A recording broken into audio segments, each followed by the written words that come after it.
काँग्रेसला देशात भवितव्य नाही, त्यामुळे ज्येष्ठ नेते शरद पवार यांनी काँग्रेसमध्ये पार्टी विलीन करू नये, आमच्याकडे यावे. त्यांना भाजपमध्ये जायचे नसेल तर आरपीआयमध्ये यावे, मी घेतो अशी ऑफर केंद्रीय मंत्री रामदास आठवले यांनी दिली आहे.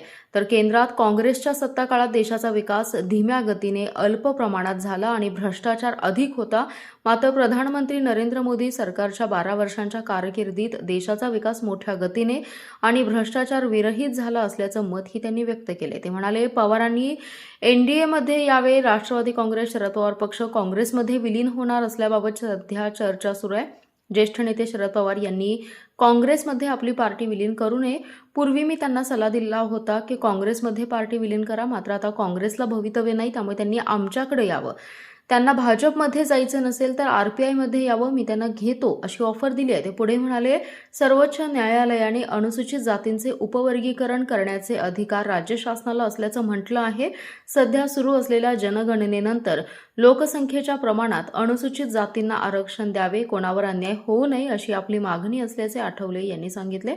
यावेळी आमदार सुरेश खाडे, सुधीर गाडगे, प्रकाश ढंग, प्रकाश बिरजे, आरपीआयचे जगन्नाथ ठोकळे, संजय कांबळे, अरुण आठवले, प्राध्यापक शहाजी कांबळे, राजेंद्र गोंधळे आदी जण उपस्थित होते. काँग्रेसमध्ये विलीन होणार अशी चर्चा सुरू झाली आहे. शरद पवारांची राष्ट्रवादी काय वाटतं? मला वाटतं की शरद पवार साहेबांनी काँग्रेसमध्ये आपली पार्टी विलीन करू नये. पण मी त्याला पूर्वीच सल्ला दिला होता की आपली पार्टी काँग्रेस विलीन करा. पण सध्या काँग्रेसमध्ये दम राहिलेला नाही आहे, त्यामुळं काँग्रेसला लवकर भविष्य दिसेल अशी परिस्थिती नाही.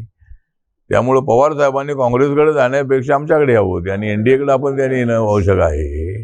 जर अजितदादा पवार इकडे आले होते, अजितदादा असते तर कदाचित पवार साहेब इथं आले असते किंवा